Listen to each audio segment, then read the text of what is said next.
Buen día, Paola, licenciado. hola, Paola Lisset. ¿Ha llegado esta Carolina? No, no la veo. No. Entonces, así como estoy viendo estas cosas, estoy ya. Dejar de compartir, ocultar. Em, lo que ustedes están viendo es comunicación química positivo, ¿sí? Ya, sí, supongo que están viendo. Este es un documento que preparé hace un par de años, eh, que resumen cosas básicas, pero explicadas, ¿no? De los neurotransmisores. Entonces, y acá nos empieza a decir que estas sustancias están presentes en todas las seres vivos, básicamente. Controlan la conducta de células, órganos o de animales en la totalidad, ¿no? Mm, Desde las bacterias, virus, hasta todo tu cerebro, en todos los animales y todo eso, ¿no? Entonces, ¿qué quiere decir esto? Que es el hecho de usar esta comunicación química para, para la evolución de las especies, para el ser humano en particular, ha sido muy importante y bueno, sigue siendo parte de la vida, ¿no? De la fisiología de muchos seres vivos, ¿no? Y como sabemos, se producen, son los neurotransmisores, son sustancias químicas que favorecen la comunicación química entre las células. No necesariamente piensen solamente en las neuronas, sino en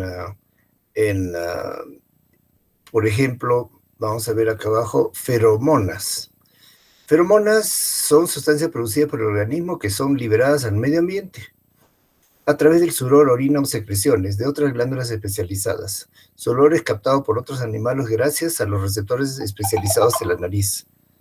Entonces, el ejemplo más bueno de esto es los grandes depredadores como los tigres, leopardos, el puma, ¿no? En nuestra sierra, en nuestra selva, el jaguar, eh, hace sus necesidades, o sea que orina, defeca, particularmente en la orina, va dejando huellas como que dicen, marcan su territorio. O sea, yo pasé por acá, eso se queda ahí. No es solo orina, la orina contiene estas sustancias químicas que se evaporan y que dan un registro de quién era ese, qué animal pasó por ahí. Era un macho, ¿no?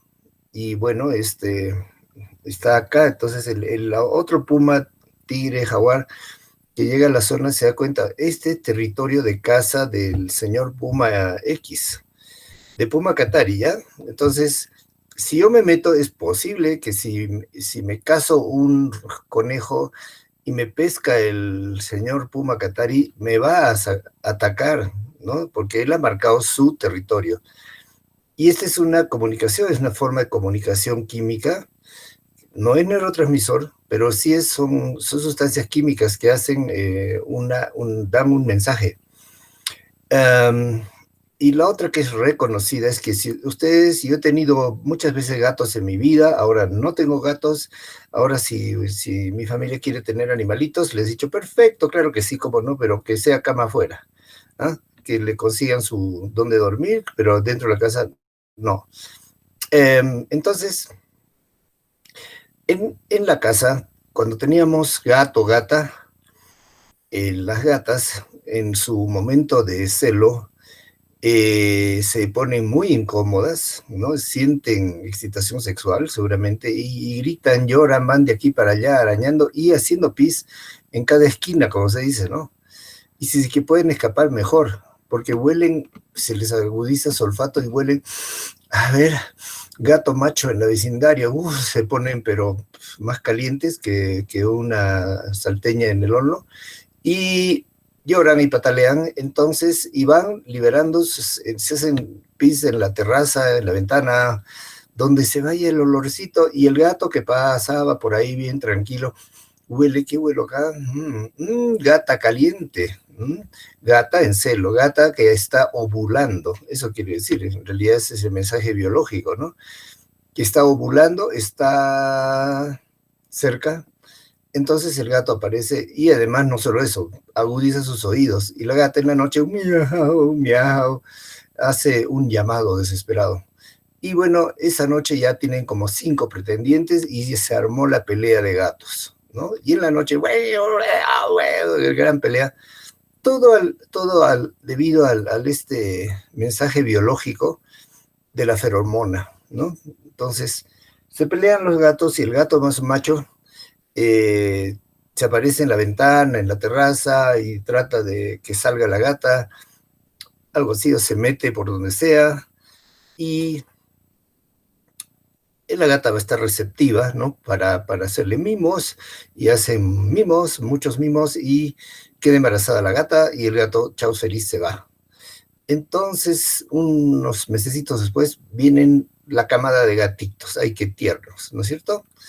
Entonces, es un tipo de comunicación y tiene una función. La discusión ¿es una hormona o es una...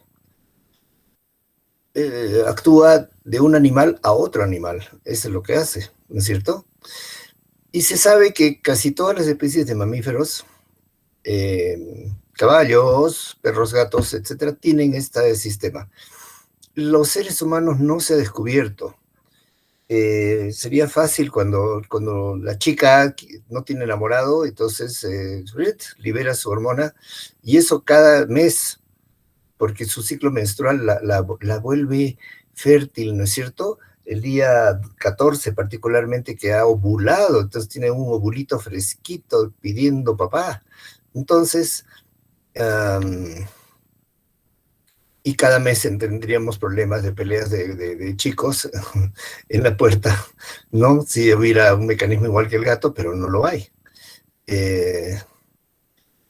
Aunque se discute, porque ustedes chicas, y qué lindo sería poder estar en clase y mirarle su carita y mirar, a ver, tú, hermosa, preciosa, junto con la linda, bella que está acá, ¿qué opinas de este fenómeno de que dice que cuando a un grupo de ustedes, a 5 de ustedes, las llevo a un hotel y las cuarenteno ahí para que no les dé el COVID. Y resulta que habían tenido la regla, estas 5 chicas o 10 chicas, en diferentes fechas del año, ¿no? Fechas del último mes, ¿no? O sea, el primero, el 2, el 5, el 15, el 25, así. Y el hecho de estar viviendo juntas, mujeres, hace que sincronicen sus ciclos. O sea que al siguiente mes ya van a pasar 20, 30, 60 días juntas y curiosamente se empiezan a sincronizar los ciclos de todas, o casi todas. Y eso es debido a que una a la otra inconscientemente huele, esta ya tuvo su regla, se va a retrasar, se atrasa y se sincroniza con la A, con la B, con la C y empiezan a cambiar su producción de hormonas interiores, los estrógenos, las hormonas femeninas, y eso sube bueno, las funciones del hipotálamo, pues el cerebro, ¿no? Que está haciendo conexiones, descubrimientos acá de olores, y libera la hormona FSH todas juntas, más o menos los mismos días, y resulta que ese grupo de chicas que estaban reglando a cualquier día antes, empiezan a tener reglas sincronizadas. Es un fenómeno que se ha observado, es un fenómeno como de manada, ¿no? Es un resabio, ¿no? De nuestras reglas, estos animales. ¿Y cómo se explica? Otra vez me encantaría estar en clase y mirarles las naricitas y decirles, a ver, tú, ¿por qué crees que es esto? ¿Qué ventaja tiene este efecto? Ahora, sí, obviamente no voy a hacerlos aburrir. ¿Quién quiere opinar? ¿Por qué ventaja tiene? ¿Y para qué es que, bueno, los gatos y gatas, etcétera, y todos los demás tengan liberación de feromonas en su etapa reproductiva, que en los gatos no es cada mes, como en el humano, sino es cada, creo que 6 meses, ¿no? Época de celo, no es pues mes del celo, ¿no? Tic, tic, tic, tic, tic, tic. Ya pues, participen. Tic, tic, tic, tic. Ya acá estoy mirando mi chat. ¿Quién es esta persona? Uy, 47. Hola, Alan Chura. Ah, te voy a bullear porque eres el primero en la lista. Alan, ¿por qué será que a la noticia se le ha ocurrido que sincronicen las mujeres, seres humanas, su fertilidad, su ciclo, cuando están juntas? Buenos días, doctor. Eh, Hello. la verdad sí me parece muy confuso este caso. O sea, ¿Te y, parece confuso? Sí, y habla, habla.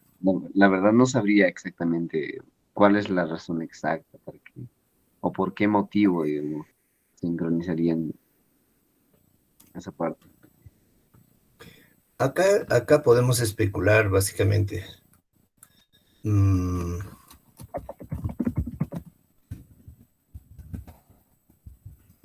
especular. En el caso de los mamíferos, como gato, perro, vaca, oveja y todo lo demás, como su ciclo no es tan seguido, es 2 veces al año, creo. Entonces, la naturaleza le ha puesto este sistema de ferormonas para que tenga mayores probabilidades de conseguir pareja, o sea, reproducirse, ¿no? Y es un mecanismo aparentemente de favorecer, ¿no? La supervivencia, ¿no? Que es tan importante. Es algo ya pues se volvió instintivo, ¿no? En cambio, el ser humano, en las mujeres, una explicación, lo podemos discutir, pueden enojarse, pelearse conmigo, sacar pruebas de otras cosas, anótalo en tu cuaderno, esto tengo que investigar y vamos a ver de dónde sale. No es verdad que ocurre de repente, y acá está la prueba en la última revista de ginecología. Bueno, ese es tu trabajo, pues, como estudiante, ¿no? O sea, ponerte al día y ver las cosas. Entonces, eh, en la época de hace 10.000 o 20.000 o 40.000 años de los cavernícolas, uh, hace 10.000 para atrás, ¿no? Éramos cavernícolas, nuestra supervivencia era pues de grupos pequeños de humanos que recogían y colectaban y cazaban, ¿no? Y entonces, y se reproducían. La expectativa de vida era de los 30 años. En esa época tú ya hubieras sido adulto mayor. Entonces, generalmente se quedaban en la cueva, en el campo, en sus pueblitos, ¿no? En sus villas, las mujeres, y los hombres salían a cazar.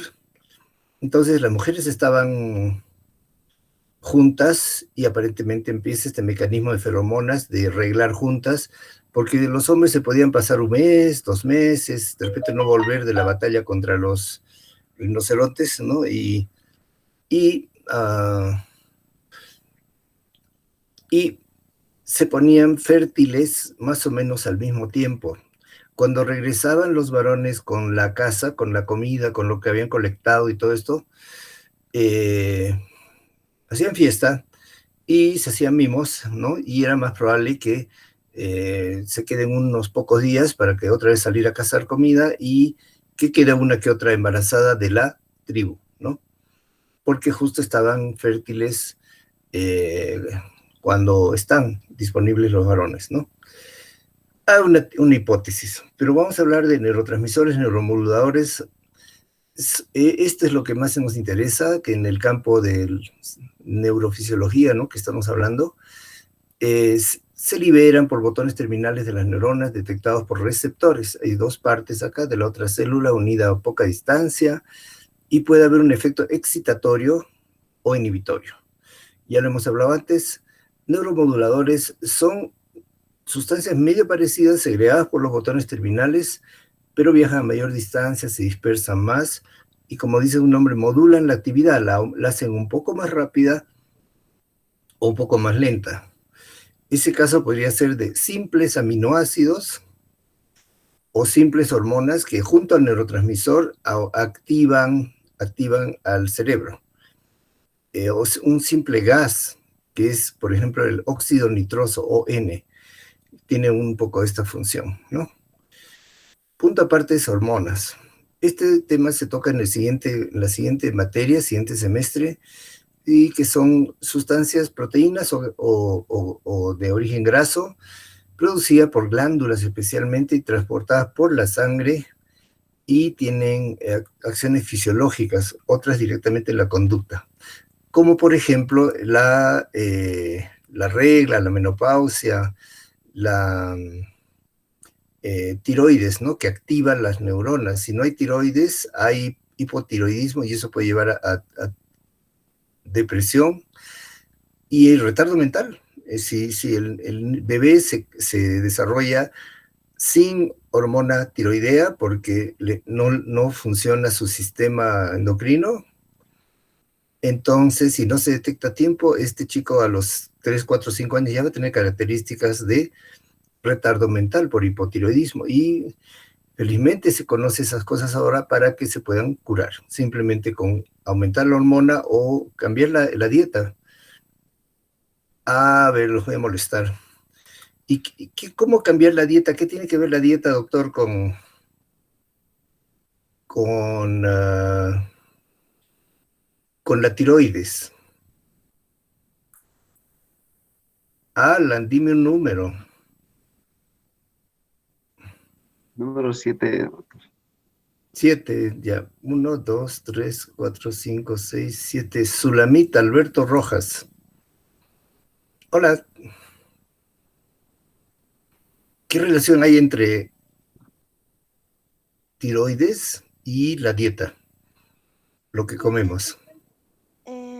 Bueno, no estoy muy segura si con la tiroides, pero una vez vi un documental que dice que es muy importante todo lo que comemos porque influye en nuestra conducta.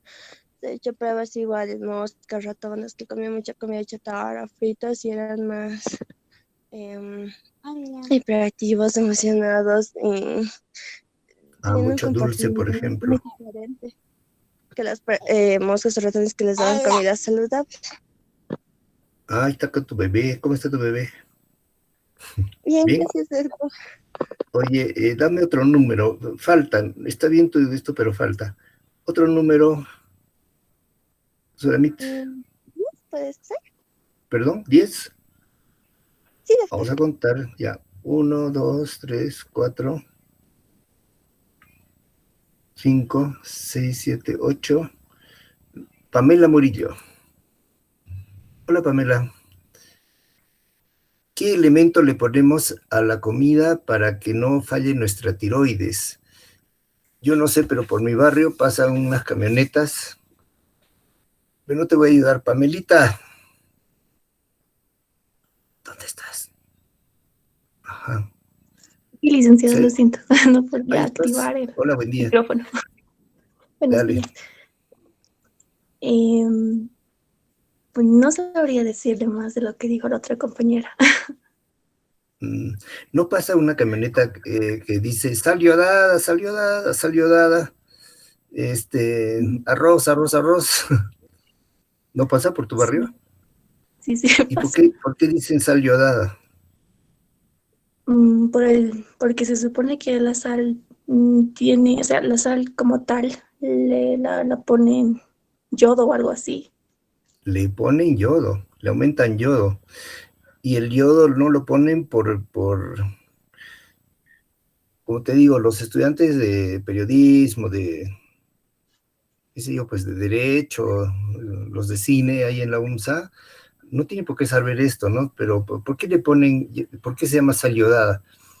Porque el yodo es importante para la tiroides, es una molécula esencial para la tiroides y la glándula de nuestro cuello utiliza ese yodo de la sal para fabricar su hormona. Sin esa hormona no funciona. Entonces, compartir, estoy en esto. Aquí estoy. Hormonas vamos a pasar. hablamos de neurotransmisores. Esto que están viendo, con mucho gusto, se lo voy a pasar al grupo. Y acá nos habla de uno por uno los neurotransmisores, pero escrito, detallado, ¿no? Acetilcolina es número 1, que debes saber, está en músculos, pero también ganglios. SNA es sistema nervioso autónomo, esto ya tendrían que aprender. Y los órganos que reciben impulsos de la rama parasimpática, que esto es algo que después vamos a ver más en detalle, que el autónomo es el sistema que se autocontrola y tiene dos ramas, una simpática y esta otra parasimpática. Y la parasimpática es mediada por acetilcolina. Entonces, tiene un efecto excitatorio en las membranas de los músculos, pero inhibitorio en las membranas del corazón. Eso fue unos grandes descubrimientos que llevaron a encontrar que habían sinapsis químicas, que el corazón late más rápido, menos rápido, gracias a más rápido adrenalina, que todos ya sabemos, ¿no es cierto? Que la adrenalina te pone acelerado, ¿no? Y más lento por la acetilcolina, que es mediada por una rama de neurona que viene del parasimpático. Y en el cerebro tiene mucho que ver esto, hijita, hijito, acetilcolina, para que aprendas, porque tiene que ver con procesos de aprendizaje y la memoria y el control de la etapa de sueño. O sea que parece importante ese neurotransmisor. Y esto yo creo que tendrías que hacer una tablita, una hojita, poner acetilcolina, al otro lado de la columna, funciones.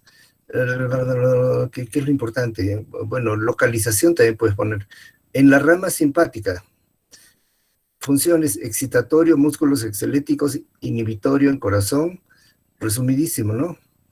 Y ¿dónde? Cerebro, aprendizaje y memoria, y sueño. Ahora vamos a la siguiente, monoaminas. Estas aminas vienen de que tiene un grupo de nitrógeno, y como una familia tienen una estructura molecular similar, y estas se llaman dopamina, norepinefrina, epinefrina y serotonina. Son 4.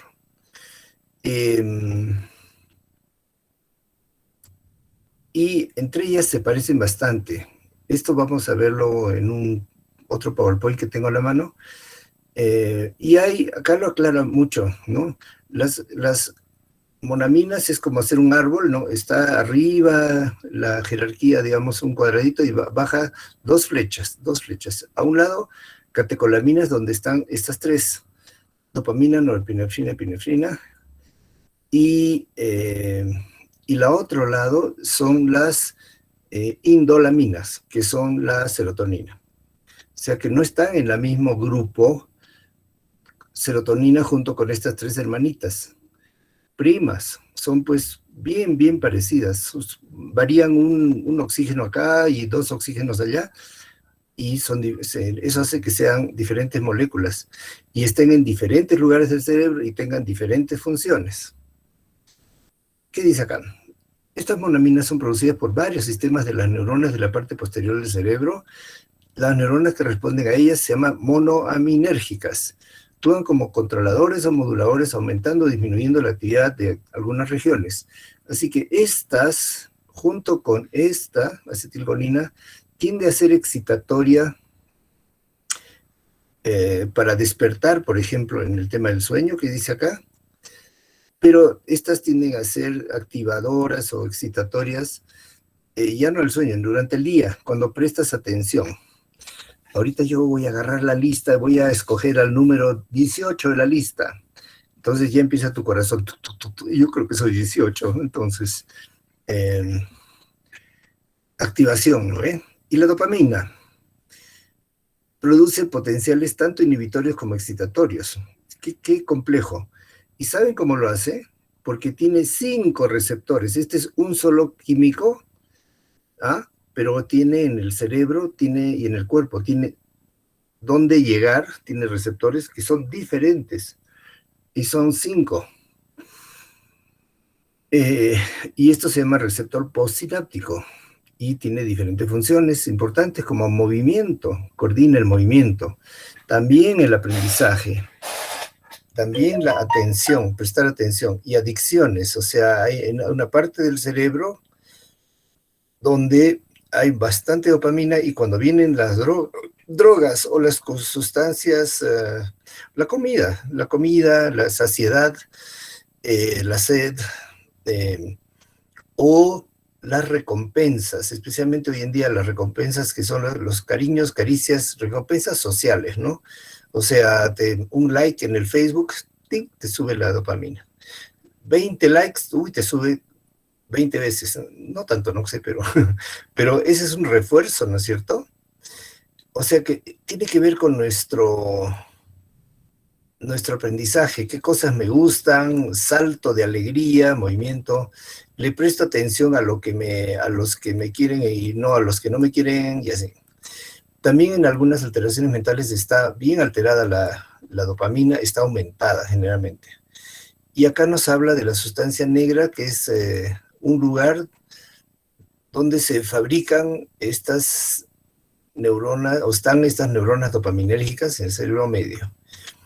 Y sus dos primas, que son norepinefrina y epinefrina, acá están en neuronas del cerebro, sistema nervioso autónomo, es importante, neurotransmisor, neuromodulador, y como se libera directamente la sangre, esta norepinefrina se libera desde la glándula suprarrenal en caso de emergencia, ¿no? Sale a la sangre y va a la piel y la piel se pone pálida. Va al corazón y el corazón empieza a latir acelerado, taquicardia. Va a los bronquios y se dilatan los bronquios y empiezas a respirar más. Esa es una reacción de alarma, ¿no es cierto? Mediada solamente por esta prima de la dopamina. Entonces, importante neurotransmisor dentro del cerebro, también como hormona en este sistema nervioso autónomo, pero el simpático.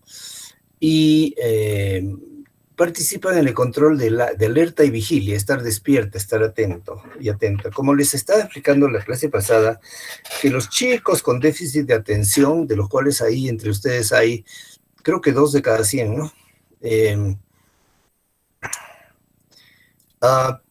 Pareciera que tienen baja actividad de este químico que mantiene la vigilia, la atención y la concentración, y eso se puede corregir con ejercicios, con ciertas técnicas psicoterapéuticas, pero también medicamentos, ¿no?, que aumentan la potencia de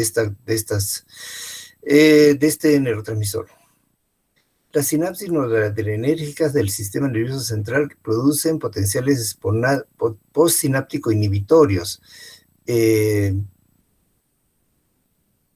Y así este mismo químico tiene actividad activadora e inhibidora. Pero la norepinefrina tiene un efecto neuromodulador en el sistema nervioso, en general un efecto excitatorio en el sistema nervioso periférico, quiere decir músculos, glándulas, los vasos sanguíneos, y en esto tiene harto que ver con la presión alta. Se libera la adrenalina cuando hay una reacción de susto, de alarma, va por la sangre y afecta o contrae los músculos de los vasos sanguíneos, y el resultado de lo que se ve es hipertensión, ¿no? Sube la presión, que puede subir hasta reventarse una vena, una arteria, o sea, puede ser fatal, imagínense eso, ¿no? Hay una historia de una pariente de la familia de mi suegro, que esta pariente era maestra, trabajaba en colegios, y el fin de año va y hace su cola para cobrar su aguinaldo. Como trabajaba en 2 colegios, había cobrado del colegio privado que trabajaba en las noches, pues sacrificada, y estaba cobrando el aguinaldo del colegio de día, entonces tenía su plata, su sueldo, y le arranchan la cartera en la esquina de allá. Un tipito pasa corriendo y le vino tal rabia, tal impotencia, que era gritar, llorar, patalear y sentirse mal, y acabó en emergencia. Y la presión estaba normal para jóvenes como ustedes, debe ser pues 120/70, ¿no? Yo, que soy mayor, mi normal es 140/85, no tiene que llegar a 90, la mínima. La pobre señora tenía 200/110. y le dieron algo para que se calme, ya llore, patalee, reniegue nomás, y esa noche le dio un derrame cerebral. Y a la segunda noche se murió, o sea, consecuencia del derrame. O sea, un impacto emocional libera tal cantidad de esta noradrenalina que te puedes morir, ¿no? Del colerón, literalmente, ¿no? Como dicen esto, ¿no?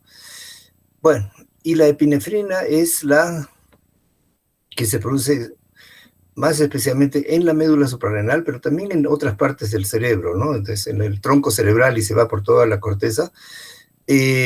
Aquí habla de la médula adrenal, que es una parte central, núcleo central de la glándula suprarrenal, y ¿cuál es su función? La activación, ¿no? La acción rápida. Esta es la que se liberó en el caso de esta señora, le subió la presión y le dio un derrame.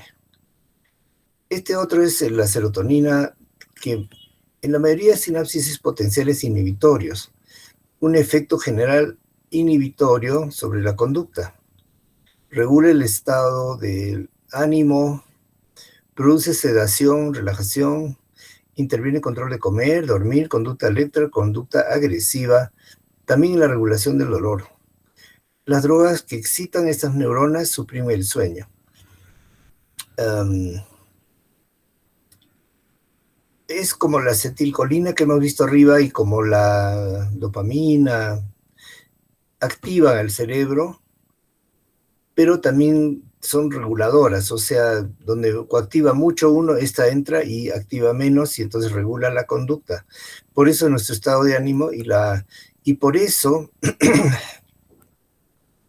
que la mayoría de los antidepresivos actúan aumentando la serotonina.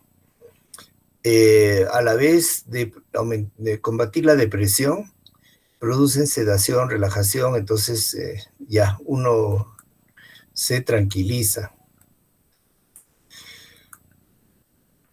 Y hay otras sustancias más pequeñas como los aminoácidos, que son neurotransmisores, y tenemos ácido glutámico, que se encuentra también en seres primitivos, como digo, desde la primera célula, bacteria,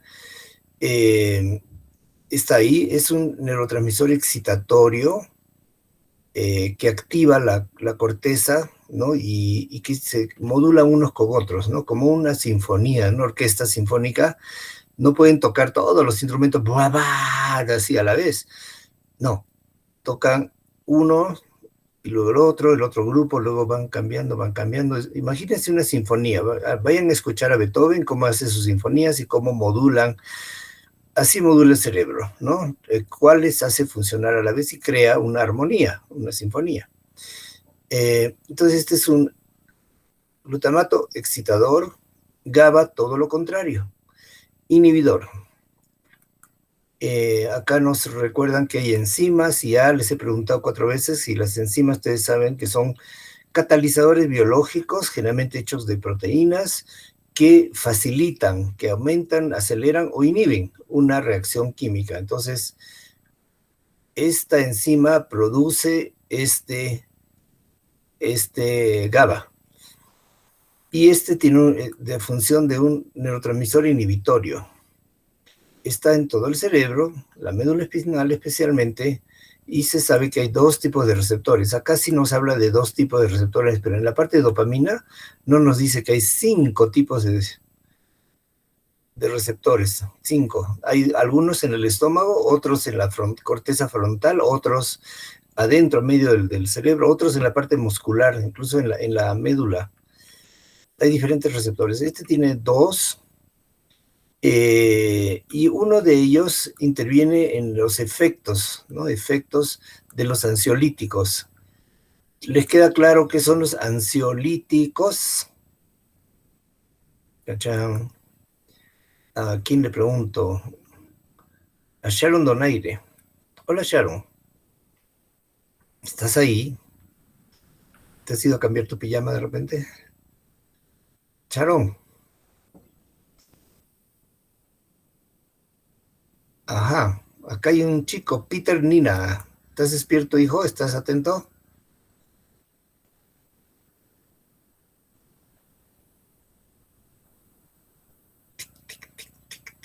tic, tic, tic, tic.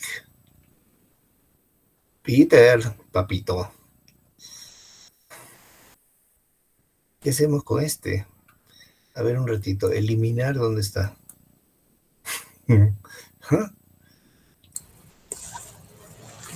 Doctor, buen día. ¿Sharon? No, habla Arelis. Perfecto, ¿qué cuentas? Eh, Creo que los ansiolíticos son como los tranquilizantes para evitar precisamente la ansiedad. Si no mal recuerdo, también creo que te ayuda a relajar ciertas partes del cuerpo, en sí los músculos.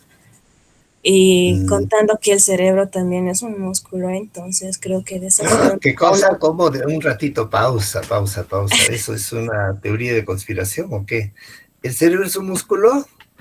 es como un músculo que Así. se va a ir, como que se tensa y No, mi entonces amor. Ay, Arelis, ¿acaso se contrae el cerebro? ¿Tienes algún ejercicio, por favor, que nos puedes enseñar cómo contraer y relajar el cerebro? No hay. El cerebro no tiene células musculares. No tiene. Pero sí, mira, el concepto uno, ansiolítico, lisis, quiero que aprendan la palabra lisis. Quiere decir disolver. Acá escribo en el chat. Lisis igual a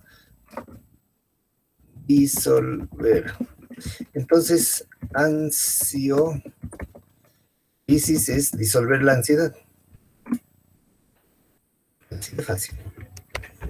Y actúa perfectamente Arelis en neuronas que son mediadas por el GABA, que a su vez es un neurotransmisor, estamos de nuevo acá, inhibidor, entonces lo hace inhibir más, inhibir más. Miren lo que dice acá, el GABA está relacionado con la enfermedad de Huntington y se piensa que puede estar relacionado con la epilepsia. No, de hecho, tiene mucho que ver, o sea, cuando hay poca inhibición, entonces se disparan las neuronas cuando quieren, a la hora que quieren, y hacen disparar a todas juntas, y eso ocasiona una crisis epiléptica, la baja de función del GABA. O bueno, ¿por qué no? También un exceso de función de los activadores, como, qué sé yo, como este glutamato, ¿no? Sigamos, glicina, otro inhibitorio, pero más se encuentra en la médula y la parte baja del cerebro. Se sabe poco, etcétera, etcétera, lo dejamos. Y péptidos son pequeñas cadenas de aminoácidos. Están constituidos, hechos por aminoácidos. Varios de ellos pueden funcionar como neurotransmisores o neuromoduladores, o sea, entre neurona y neurona, entre sistema y sistema. Los principales sistemas serían estos de acá, que son como carreteras en el cerebro, los autopistas. ¿Entienden? Sí, doctor. Y tremenda autopista de la serotonina, por ejemplo. Y tremendas estas que son excitadoras y son inhibidoras, como esta. Pero los péptidos actúan como carreteras secundarias, caminos de lado, digamos, ¿no? De tierra, o sea, son secundarias que modulan la aceleración o la disminución de las otras. Pueden tener un papel, como dice acá, en el control de sensibilidad al dolor y regular conductas defensivas. Y acá al final tenemos a los lípidos, y los lípidos son las grasas. Ya hemos visto esto. Los péptidos son colaboradores, tienen que ver, por ejemplo, en conductas defensivas, comer y beber. Y lípidos, hay diversas sustancias derivadas de lípidos que pueden servir para transmitir mensajes al interior de las células, y entre ellas, una de ellas parece estar involucrada en los efectos fisiológicos del ingrediente activo de la marihuana, aunque aún no se sabe cómo se libera y qué funciones fisiológicas se desempeña. Y recién los libros de fisiología están hablando del sistema endocannabinoide. o sistema cannabinoide. Así como hay un sistema, voy a subir acá, para la adrenalina, para la serotonina, es decir, se forma acá y se distribuye allá, ¿no? Por todo el cerebro, o de la médula para abajo, así. Se ha encontrado que hay un sistema con receptores, muchos receptores en todo el cuerpo, y lugares o neuronas donde se producen estos sustancias internas, endógenas, ¿no? Que se llama endocannabinoides. Endocannabinoides. Y es muy interesante el tema y lo podemos dejar para después. Gases solubles, como es el que le decía un momento, óxido nítrico, NO, y el monóxido de carbono. Los usan las neuronas para comunicarse. El óxido nítrico es producido por la actividad de una enzima que se encuentra en ciertas neuronas y se ve que interviene en varias partes del músculo, de las paredes del intestino, por ejemplo, para que contraiga mejor, dilata vasos sanguíneos del cerebro, regiones que se encuentran activas, estimula cambios de vasos sanguíneos que producen la erección del pene. Entonces, este es uno de estos colaboradores, digamos, de los neurotransmisores que tiene que ver con la vasodilatación o constricción y específicamente vasos sanguíneos, ¿no? Y especialmente en esta parte.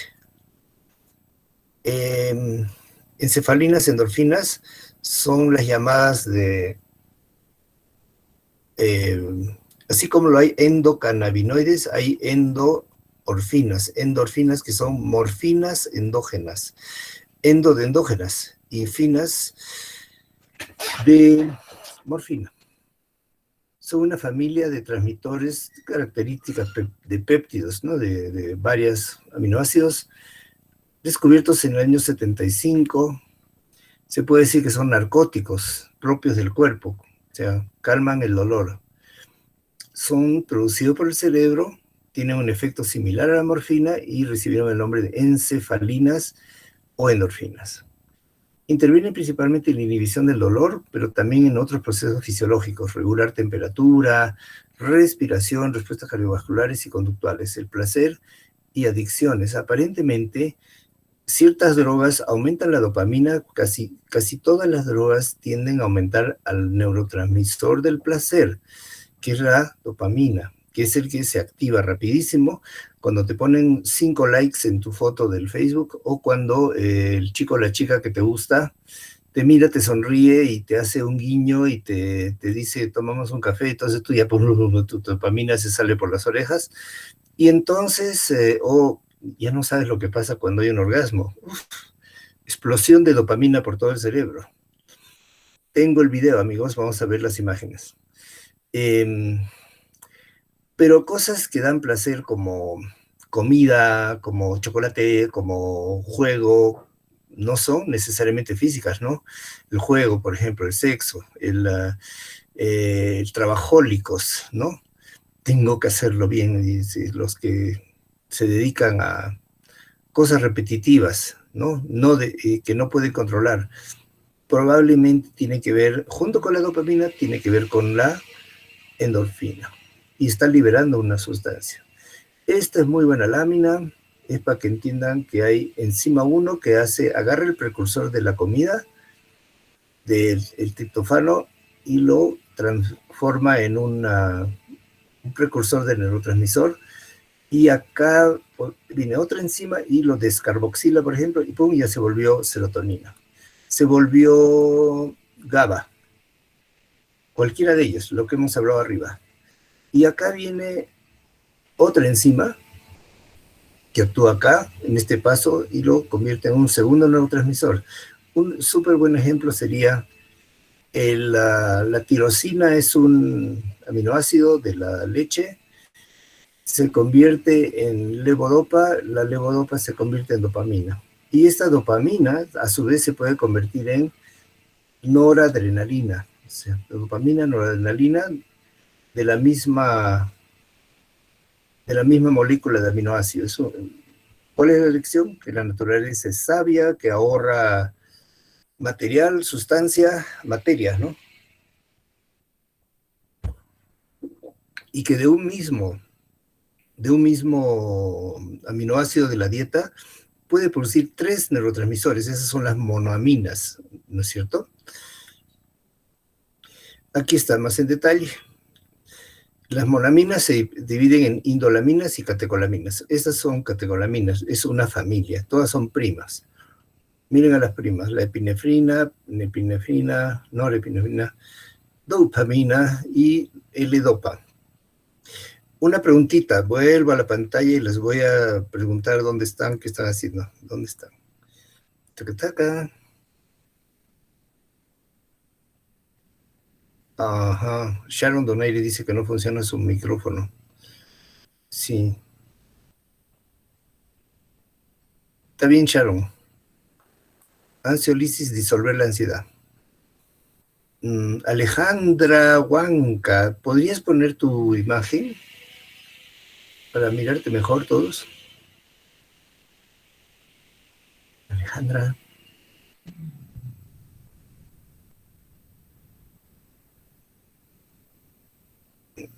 ¿Cómo estás? Bueno, estábamos en neurotransmisores.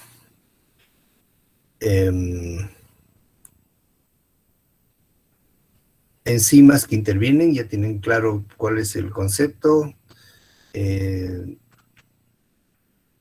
La pregunta la paso para después. Y acá tenemos como una clasificación. Monaminas se dividen en estas y en estas. Estas son las indolaminas. Estas son estas 3 que son primas hermanas, funciones más o menos parecidas, que se activan, activadoras, ¿no? Activan las neuronas. Aminoácidos. Acá está el GABA, aquí está, y el glutámico, glutamato, inhibidores, excitadores algunos. Eso sería bueno que tengas una tablita que pongas qué función tiene. Ahora está hecha, en algún lado yo la debo tener, pero es para tu ejercicio didáctico, ¿no? Que lo hagas, ¿no?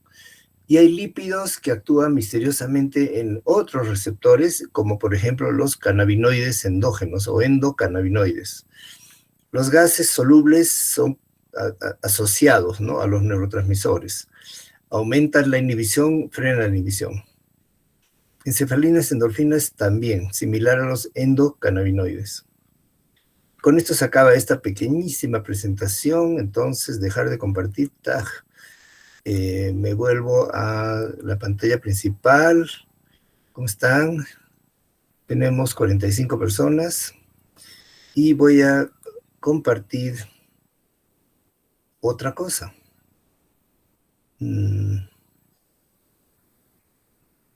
Cuando son las 8:35. Esto les va a interesar. Esto es algo que vamos a hacer un poco colectivamente. Acá tengo la fecha de hoy. Tengo tareas de la anterior clase. Esto, ARN, ADN, creo que ya les he mandado un PowerPoint bien básico. Este PowerPoint de neurotransmisores básicos ya lo mandé. Es más dibujitos que lo que acabamos de ver hoy día. Entonces, tareas de hoy. Revisar el artículo, que ya lo he compartido. Hay un video de sinapsis, luego hablamos. Enviar neurotransmisores explicados, ese es el que acabamos de ver, eso lo tengo que enviar. Y este es otro PowerPoint que tengo en la mano, y lo que muchos están reclamando y pidiendo es cómo se califica esta materia. Ahora en tiempos de pandemia las cosas cambian, ¿no? Antes eran, digamos, 3 parciales y un final, 4 calificaciones y punto. Hay docentes que hacen 2 parciales, o hacen un parcial y un final, y listo, se evitan el trabajo de corregir, llevarse a la casa kilos de exámenes, etc. Pero hoy en día, con la pandemia, hemos tenido que cambiar totalmente todo, ¿no? Entonces, yo he descubierto el Google Forms, y hemos hecho el ejercicio la vez pasada de ver cuántos indicadores hay de déficit de atención entre ustedes mismos, y también qué saben de la enfermedad de Huntington o qué saben de la genética de los trastornos mentales y, bueno, más conceptos de los temas genes. etcétera, ¿no? Y eso es sin puntaje, sin puntaje. Ahora, miremos los tiempos.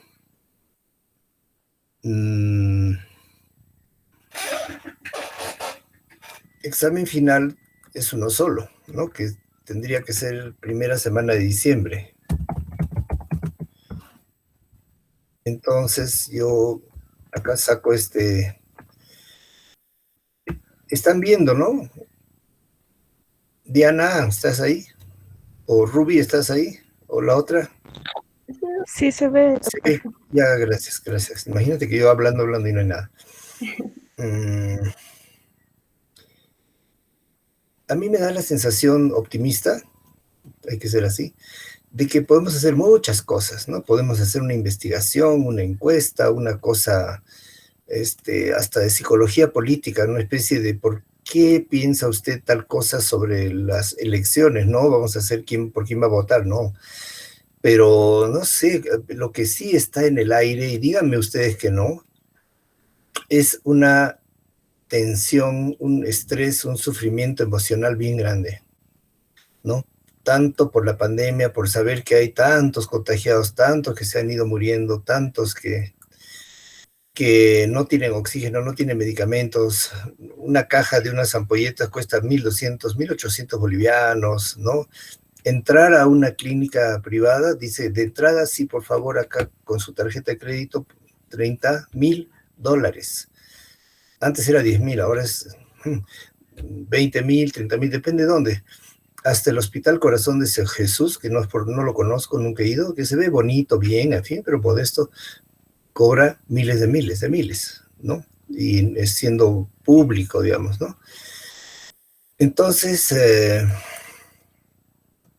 solo saber eso y no tener la plata y decir, me voy a curar con hierbitas y no tener confianza de que te cures, es un estrés terrible, ¿no es cierto? Pero vamos al grano. Podría ser acá 2 por 3 igual, ¿dónde está mi signo? Igual.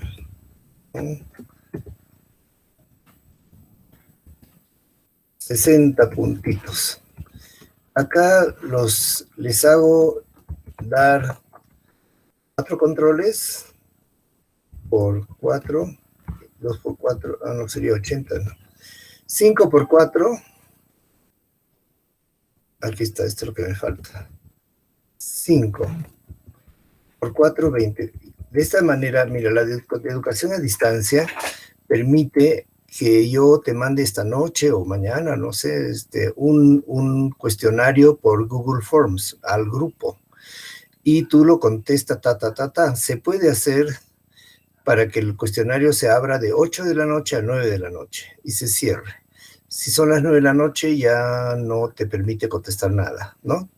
Te olvidas que había, te olvidaste, ¿no?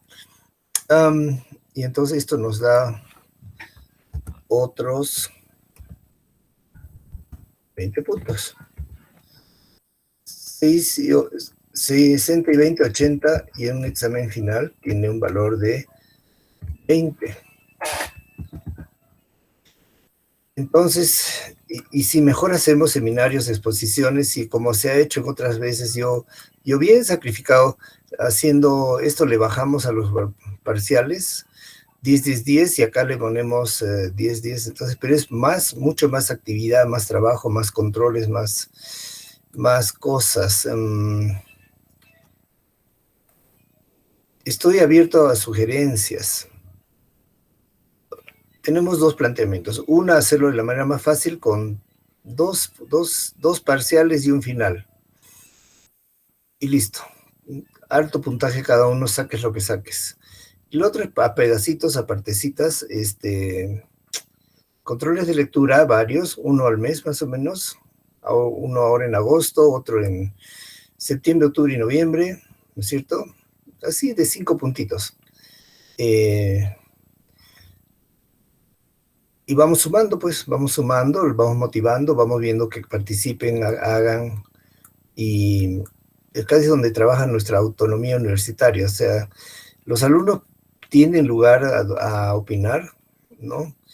y el docente tiene la libertad de organizar como le convenga más. Tengo entendido que hay docentes que no toman nada de nada durante el semestre, solamente un final, que es oral. Se pasa toda la mañana haciéndolos pasar uno por uno, siéntate acá, ok, te voy a preguntar sobre esto y esto de la materia.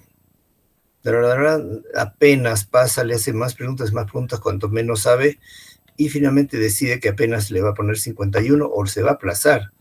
O otros responde, la primera responde, la segunda, la tercera, ok, me vamos por 90, te felicito, a ver, una última pregunta más difícil, esto y esto, ¿cómo explicas con esto? Ya te das, sales con 100. Si te has preparado y en ese momento estás bien, ¿no? Un solo examen oral, ni siquiera se lleva a su casa exámenes. Eso es ser genia, ¿no? En cambio, los mortales, mandar trabajitos, hacer exámenes, corregirlos en casa, interactuar con el paciente, con el alumno, que sí se puede hacer individualizado con el procedimiento actual de los Google Forms. Así que yo me callo la boca. Y acá, ¿qué están viendo? Acá hay dos videos que he encontrado, uno de 23 minutos y uno de 6 minutos. Mientras lo piensan, ¿cómo hacemos con esto, con las calificaciones? Estoy en mi pantalla de Meet. Estoy jalando ventana.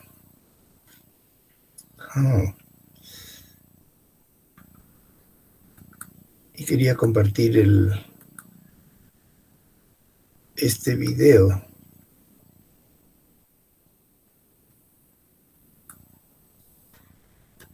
No.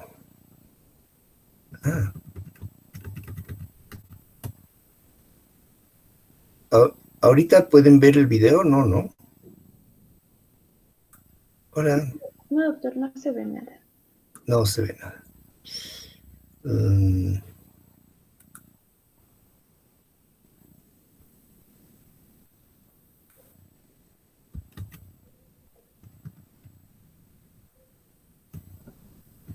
No está a la vista.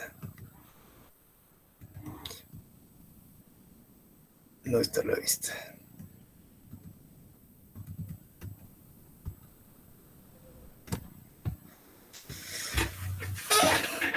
Entonces, mientras lo piensan,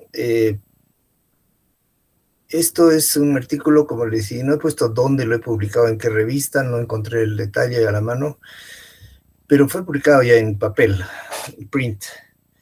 Y nos habla de Hipócrates, nos habla de la historia, ¿no? De que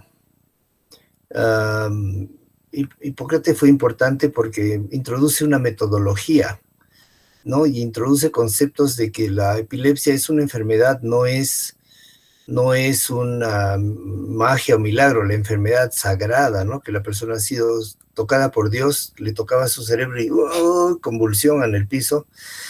Y bueno, le llaman la enfermedad comicial porque se suspendían los comicios cuando algún miembro del Senado romano tenía convulsión. Entonces suspendían los comicios y por eso se llamaron la enfermedad comicial. Ya él hablaba de que es una enfermedad igual a otras, ¿no? Y también el superconcepto, esto es bien importante, lógico hasta ahora, se usa hasta ahora. Todas las enfermedades tienen un curso que incluye esto, de pródromo, comienzo, instalación, desenlace. Fíjense que ahorita podemos hablar del COVID, ¿no?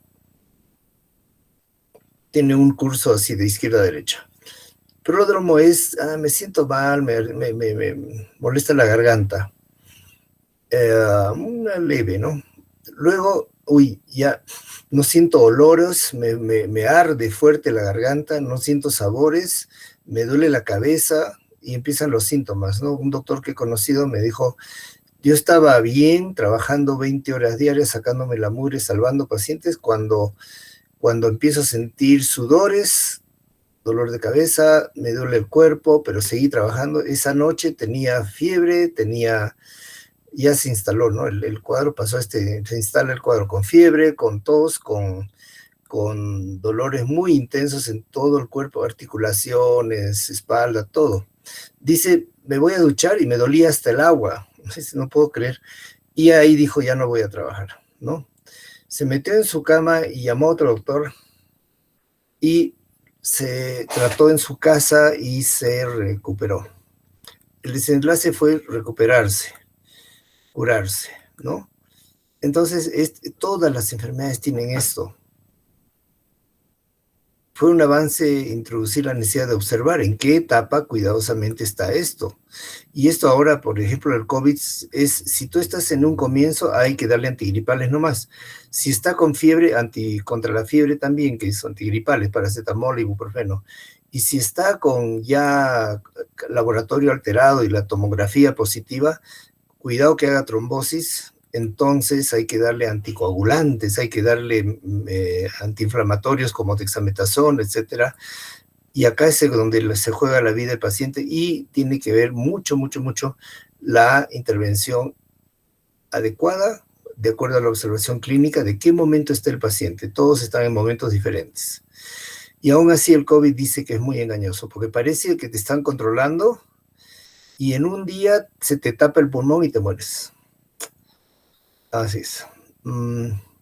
Bueno, acá hay otro concepto, la teoría de los humores. Dice que el ser humano, la época romanos y griegos, pensaban de que la flema, la bilis, andaban en equilibrio en nuestro cuerpo y el desbalance sería la causa de enfermedades. Y que la recuperación era volver al equilibrio. Y eso pasaron siglos para que cambie. Hablamos acá de que el cerebro era el órgano central para regular actividades del hombre, pero otros no pensaban igual. Decían que el corazón es lo más importante. Y Galeno, uno de los padres de la medicina, ya habla de dos cosas diferentes, el temperamento y el carácter, que son cosas nuestras. O sea, el temperamento es algo innato. Tú naces con un temperamento artístico, por ejemplo. Dice que Mozart, desde 3 años, ya jugaba con violines y con el piano, ¿no? A los 4 ya había hasta compuesto alguna cosa, así como aprendió a hablar, aprendió a tocar, y dijo, esto yo lo he hecho, mami, ¿te gusta? Tocaba, qué bonito, ver, sí, te voy a enseñar a escribirlo, y le enseñaron a escribir música a la vez de escribir letras. Pero era innato, pues, un temperamento artístico, ¿no? Y los atletas, los futbolistas, gente que tiene cosas artísticas, ¿no? Generalmente viene de familia, como se dice, ¿no? En cambio, el carácter se entiende como algo que se aprende y se moldea durante la vida. Esto ya es una idea desde Galeno. Y que hoy en día se enseña al psicólogo, al médico, que cada persona es diferente, o sea, no todos tienen el mismo carácter, el mismo temperamento. Entonces, Galeno decía, la personalidad tiene bases biológicas, ¿no? En el somático. Y relacionaba, y esto es interesante, el temperamento con la concentración de esos humores. Mucha bilis negra, eres colérico. Mucha amarilla, así, acá está errado, flema. Flema y la sangre son constituyentes básicos. Entonces hablan de un temperamento sanguíneo, donde predomina la sangre, colérico, donde predomina la bilis, flemático, lo otro, ¿no? Como para clasificar a la gente, ¿no? Y después observaron también gente que tenía cambios drásticos del humor, que se llamaba psicosis maníaco-depresiva. Esto es siglo XIX. Y pensaban que había mucha bilis amarilla o cuando había exaltación o manía. Y manía no es, que tengo la manía de usar siempre algo amarillo en mi ropa, ¿no? O la manía del orden. No, eso no es manía. Manía es una exaltación del ánimo. Aquí está. Es un estado opuesto a la depresión. Ahora vamos a respirar profundo y grabar, ¿no? En tu cerebro. Ya, la exaltación del ánimo se llama manía y lo opuesto se llama depresión profunda. Le llamaron melancolía porque es exceso de bilis negra, según ellos. Esta palabra no se usa hoy en día, muy coloquialmente. ¿Cómo está la Denise? Melancólica. Ay, ¿por qué? Porque se fue su chico con su mejor amiga. No, sí, qué maldita, ¿no? Entonces, así. Entonces, se usa como palabra coloquial, pero quiere decir un extremo profundo de depresión, y en ese sentido sí se usa ahora clínicamente. Vamos a saltar, y bueno, los griegos ya habían visto que habían cambios del humor y hablaban de enfermedad maníaco-depresiva, y esto es algo de las emociones, y que tiene que ver con el cerebro. Bueno, después los árabes influyen mucho en lo que es la ciencia, química, farmacología, y durante 1300 años la ciencia era empírica, no científica. A veces combinaban con prácticas con la demonología, teología, de dónde viene esta enfermedad, de Dios, ¿no? Y después hablamos acá del desarrollo de la anatomía, con la cual miran cosas y ven evidencia observada. Hasta entonces, estamos hablando 1655, se pensaba que algunas funciones mentales estaban en el líquido del cerebro, los ventrículos. Y después otros autores dicen, como Willis, no, pues eso no es. Decían que la corteza cerebral habían espíritus animales que drenaban impurezas por los ventrículos y fluían por la médula espinal. Y todo eso nunca se encontró cuando empezó a ver neuroanatomía. Refutan, por ejemplo, que la histeria es causada por el útero femenino errante, ¿no? O que había espíritus distraídos que llevaban el útero por todo el cuerpo, cuando tocaban la cabeza, me viene la crisis. O que la epilepsia se encuentra que era debido a algún antecedente de lesión de la cabeza, ¿no? Entonces, va cambiando, pues, los conceptos de la enfermedad mental a alguna explicación mucho más física. ¿Y dónde van? Que esta enfermedad, por ejemplo, melancolía, es una de las enfermedades mentales, ¿no? El trastorno mental es una afección del cerebro. Aparecen en el siglo XVII las clasificaciones, hacen clasificaciones por autopsias y empiezan a hacer clasificaciones por la clínica. Acá hablamos algo del dualismo cartesiano, ¿no? Y René Descartes, que era matemático, filósofo, separa conceptos de la mente y el cuerpo. Había muchísima influencia en la época oscura de la humanidad, especialmente europea, donde ya habían universidades, aunque no creas tú, desde el año 1300 o antes, se enseñaban cosas que no eran, pues, científicas, y la iglesia tenía mucho que ver en qué se enseña, no se enseña, al gobierno tenía mucha influencia de lo religioso sobre lo científico. Y como hizo Descartes, fue de argumentar que el alma es inmaterial. Y eso lo pueden analizar y debatir en este terreno de los teólogos. En cambio, el cuerpo es una entidad mecánica que permite la investigación, incluido el cerebro. El espíritu sería una fuerza inmaterial que lo mantiene con vida, y esto fue aceptable para el punto de vista religioso. Entonces, de acá viene el dualismo cartesiano. El dualismo es que puede haber cuerpo y alma. El cuerpo se va a encargar la parte médica, científica, laboratorios, autopsias, todas esas cosas, sin entrar en conflicto con el alma, que es lo que le daba vida, lo mantiene con vida, y ya pues ya no le mantiene con vida, y se puede utilizar el cuerpo. Bueno, entonces empiezan a ver las primeras autopsias y relaciones de lo que se llama anátomo clínico, o sea, clínico patológico, en otras palabras. O sea, alguien tiene síntomas, como decir ahora el COVID, se asfixia, se pone azul, morado, no puede respirar y se muere. Va a la autopsia y encuentra que el pulmón está totalmente congestionado. Si saca una muestra, lo ven a la microscopio y ven que hay inflamación terrible, ¿no? Y coagulaciones. Y eso dice qué cosa es lo que ha pasado, ¿no? Y si pueden cultivar, sacar muestra de esa sangre y llevar a un cultivo, quizás se pueda cultivar, si es que hay tuberculosis, se cultiva, pero les cuento que el coronavirus no se ha podido cultivar, y el virus del SIDA tampoco, después de 40 años de investigación. Y estoy ya terminando porque veo que faltan 2 minutos, y para terminar, y volver a mirarlos a ustedes, voy a cerrar esto. Acá lean esto, localización de enfermedad mental, la historia de la localización de las lesiones, la historia de Golgi y Ramón y Cajal, la química del cerebro. Aquí tiene mucho que ver con lo que hemos hablado de la adrenalina, noradrenalina,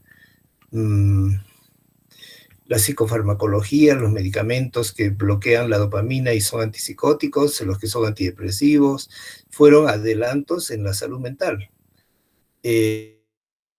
Tan impactante fue la introducción de nuevos antipsicóticos que en 1946 una de cada 4 camas de hospital en América era ocupada por enfermo mental. Y después del año 55 entran los medicamentos antipsicóticos, antidepresivos, y el número de hospitalizados disminuyó de 55.000 a 3.500 en el año 2000. Es decir, una enorme cantidad, porque se pueden tratar en sus casas. Y esta es una historia bonita de una correlación clínica, ¿no? Hablando del método, de la historia clínica, del método de observación. La parálisis general progresiva o neurosífilis, ¿no? Conocida desde la época de Galeno, se manifiesta con un deterioro motor y cognitivo que desarrolla lentamente. No se sabía la causa y era muy frecuente, hasta 20% de los ingresos de hospitales en Inglaterra. Pero al siglo XIX, comienzos del 20, 1999 y 200, descubren el microscopio y permiten observar la lesión, qué germen hay ahí, y encuentran este mismo germen en la enfermedad venérea, luego en las manifestaciones cutáneas, en la segunda parte de la sífilis, y finalmente la degeneración neurológica. Dentro de las neuronas degeneradas encuentran el mismo germen, y por lo tanto hacen una correlación. Es la misma enfermedad, no son 3 enfermedades. Y otros descubren al agente causal, otros descubren una prueba para detectar esta infección, que es el BDRL, que lo hacen en los laboratorios de nuestra ciudad todos los días. Y que yo sepa, creo que hasta es obligatorio hacerse en personas que se quieren casar, porque el chico o la chica puede tener la sífilis escondida. La enfermedad venérea dura una semana, y se seca la heridita, la lesión, y se cae. Pero se queda dentro y espera años. Y luego se manifiesta la secundaria por manchas en la piel. Y después de eso, de años, se manifiesta la neurosífilis. O sea que tú te puedes estar casando con un chico o chica que tiene sífilis. Y este test de sangre, muy fácil, con gotitas que se suman, y sale positivo, como la prueba rápida del COVID. Quiere decir que primero, antes de casarse usted joven, hágase un tratamiento con un dermatólogo venereólogo que le cure la venérea. Y hoy en día es muy raro, ¿no?, que llegue hasta la degeneración, ¿no?, del cerebral. Entonces hablan de Hideo Noguchi, que correlaciona la presencia del organismo con la historia clínica. Se cierra con evidencia científica todo el ciclo de la historia natural de la sífilis. O sea, no es una misma enfermedad en diferentes, y acá está explicado, no lo voy a repetir. hasta que aparece la penicilina. Pero antes de la penicilina, este alemán Julius Warner von Hauregg observa que algunos pacientes con síntomas de la neurosífilis mejoraban luego de una fiebre alta y deduce que la fiebre mata a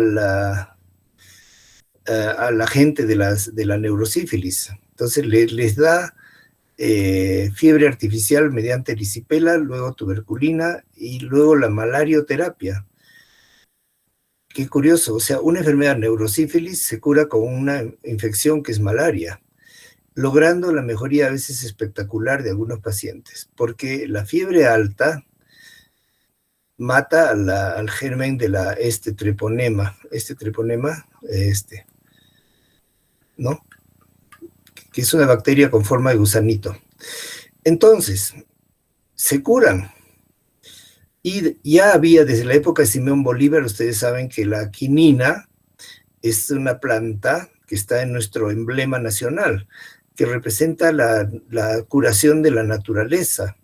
Y la quinina la usó el mismo Bolívar, Simón Bolívar, en 1845, por ahí, porque le dio malaria.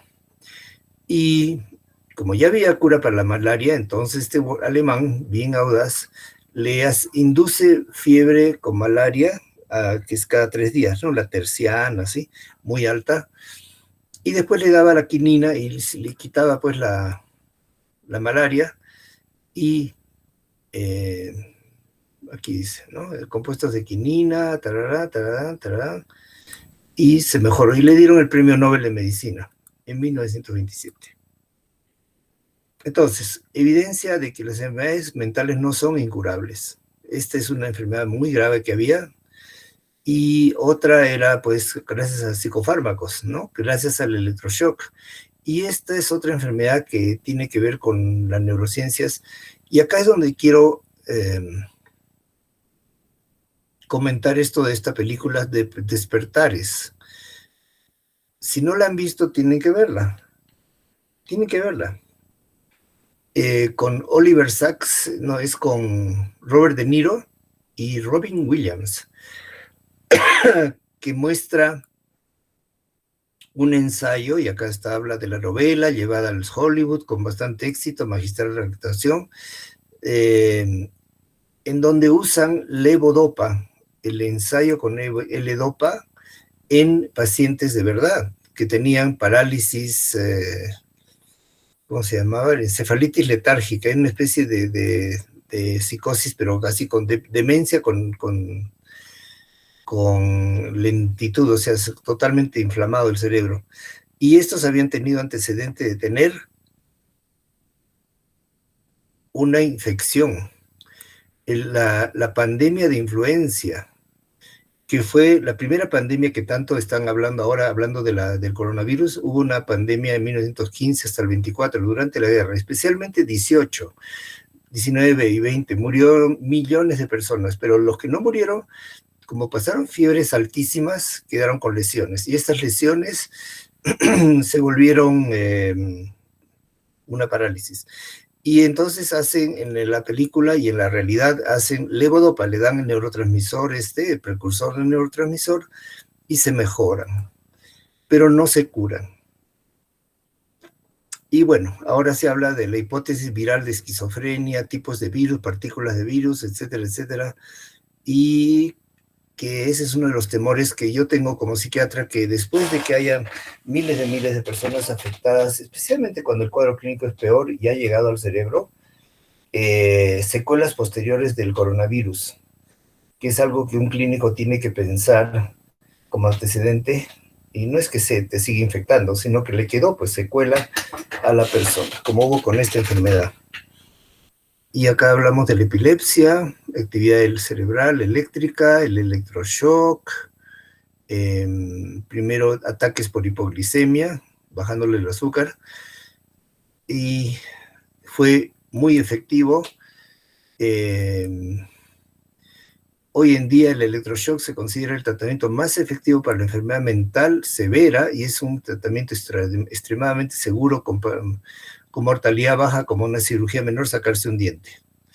Hay gente que ustedes como psicólogos futuros le va a decir, no, está prohibido, que no sé qué, no sé cuántos. Miren, hay una corriente hoy en día de gente bien políticamente intencionada, hay los antivacunas, los conspiracionistas, esa es una investigación que me gustaría hacer. Si estuviéramos en clase lo debatiríamos, pero acá no se puede. Bueno, y están ganando en Estados Unidos y han sacado en alguna propuesta de ley o algo así de que se prohíba el electroshock. Muy reciente, últimas 2 semanas, 3 semanas. Sin embargo, se utiliza en todo el mundo, yo lo utilizaría si la necesito, tenemos equipos en los hospitales, y por qué funciona, acá está. Entonces, el otro avance enorme es las neuroimágenes.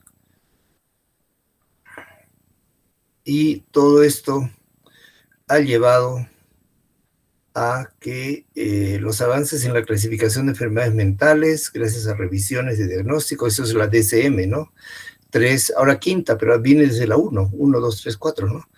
Toda la nosología vigente, base a criterios diagnósticos claros, cada vez más precisos, esto es tal cosa y no tal cosa, hacen que la psicología clínica y la psiquiatría tengan un sustento cada vez más científico. Por eso el nombre de este artículo de la neurociencia es cómo ayuda al concepto de la enfermedad mental.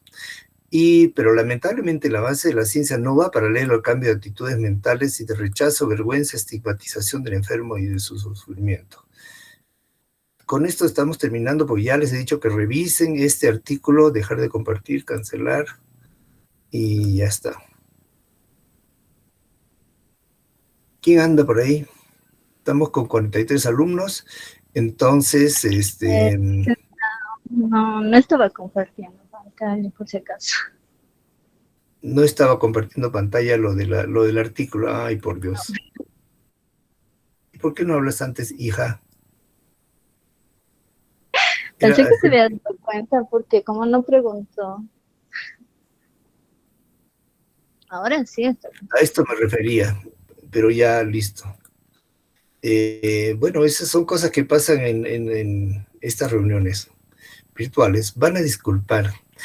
Les invito a que sean más participativos. Bueno, ya sé que tienen clase ahorita, así que aquí nos cortamos y quisiera que me voy a reunir con Diana y con Rocío, la otra chica, para hablar de la calificación, discutir qué podemos hacer, cómo lo podemos hacer mejor y menos complicado. De esta manera terminamos. Goodbye. Hasta el miércoles a las 7:30. Que les vaya bien. ¿Todo bien, Diana? ¿Alguna pregunta, alguna cosa pendiente? No, doctor. El control de lectura es esta noche, ¿verdad? Sí, ¿y qué entra al control de lectura? Entra historia de las neurociencias que he hablado ahora y entra esto de neurotransmisores, lo que ya he mandado y estoy mandando. Sí, que ya he mandado. Ok, gracias. Hasta el miércoles. Hasta luego, chicos. Hasta luego, licenciado. Gracias, doctor. Hasta luego. Hasta luego, doctor.